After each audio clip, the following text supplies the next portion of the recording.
Recently, it feels like the quality of software has been getting worse and worse. Whether it's vibe coding, cuts to software engineers, or trying to push as many features into a single product as possible. Here's the fundamental problem with the paradigm of software and hardware today. It's called bloat and die, okay? And I'm not the only one. I bet some of you feel the same way. However, I think there's one company that stands above the rest in terms of making their current software sloppy. And that company's Microsoft. Developers. It's gotten so bad that there's now a new term for it called microslop, and the biggest victim of their slopification, in my opinion, has been Windows. In this video, I'm going to tell you how bad the current state of Windows is, and I'm going to show you how much worse it's going to get with the crazy plan Microsoft has for Windows. If you're an arch Chad or not a consistent Windows user, let me paint you a picture of how bad it's gotten with a video of someone trying to log into their own operating system on Windows 11. Please, for the love of God, somebody help me. I just tried to update my BIOS, and now when I launch my computer, this happens, and then I go to say set up my PIN. It says I don't have a PIN anymore for some reason. I don't know why. Then I say search for an app. Nothing happens.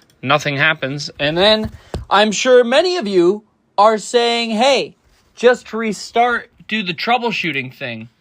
But I don't have advanced like every forum is like just use the command prompt and do this type of thing.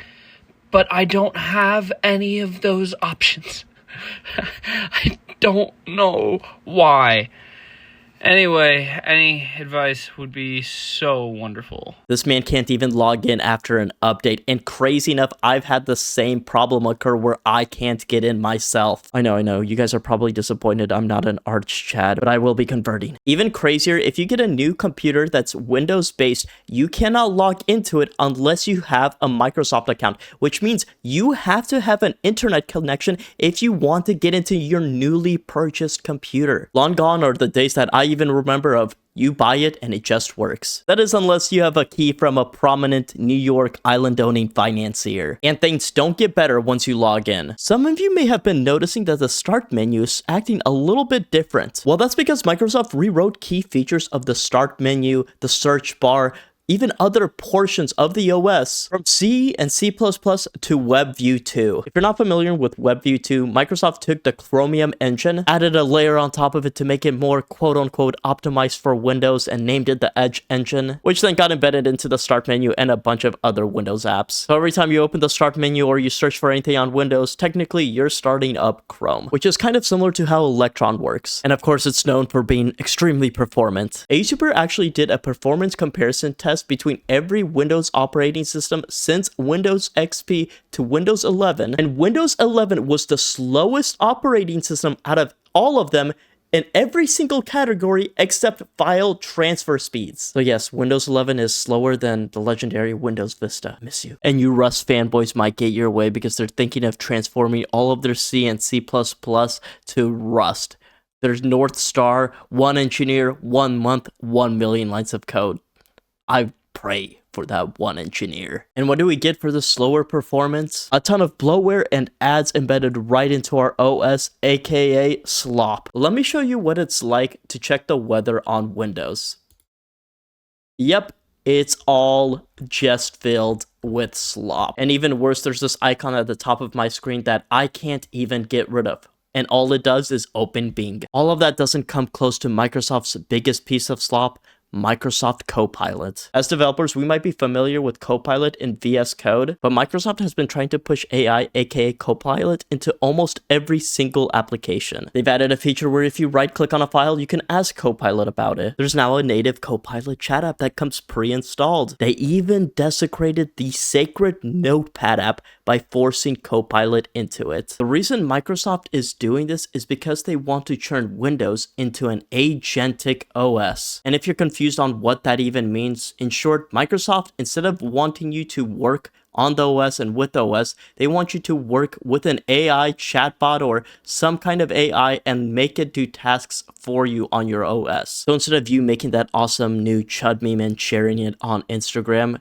you can ask Microsoft Copilot to make it for you, save it in your files and directories, update it, and then share it with everyone on Microsoft Edge through Instagram. Made to work, in rhythm with people. Here, agents are woven into the fabric of how business gets done, helping you and your team be more productive than ever before. The first true big hit of this Agentic OS is Microsoft Office, or what used to be Microsoft Office. They also decided to rename Microsoft Office 365 to Microsoft 365 Copilot. So it's the same products like Word, Excel, PowerPoint, you know, the ones you would learn in middle school thinking this would be your full-time job sometime in the future. Instead, now they're all filled with AI, and another one called Work IQ that combines all products into one giant AI piece of slop that you can allegedly search through, use agents to do the work for you, like make a PowerPoint or a Word doc, or it can help understand your workplace better. Microsoft 365 Copilot with Work IQ, AI built for work. Work IQ is the intelligence layer that enables Microsoft 365 Copilot and agents to know you, your work, and your company. Even the landing page of Microsoft 365 Copilot is sloppy. The drop shadows within the What's New section are completely cut off. The logos for the trusted by industry leaders are extremely blurry. And the creme de la creme, the shield within the secure by designs, is probably like 10 pixels. I hate to say it, but the site might have been vibe coded and these pictures AI generated, but I know that's a crazy accusation. And if you want to fully utilize your Agentic OS, make sure you buy the Copilot PC Surface laptop. It's pretty obvious that Microsoft is pushing really hard for AI and creating a lot of slop while they do it. And I have a crazy tinfoil conspiracy theory that Microsoft is trying to slowly get rid of Windows, or at least Windows as we know it. Most people just use Windows as a way to start up Chrome, and Microsoft can't compete with Google or Meta when it comes to web. So they might transform Windows into a platform that you interact with Copilot and it accesses the web and does a bunch of other things for you without you ever opening any application. But again, that's my crazy conspiracy theory. No way it happens, right? With Microsoft pushing Copilot this hard, how well is it actually doing? Not well at all. It currently only has a market share of 1.1%, which is down from 1.5% 12 months ago. That's while ChatGPT controls 64.5%, Gemini 21.5%, DeepSeek 3.7%, Grok 3.4%, Perplexity 2%.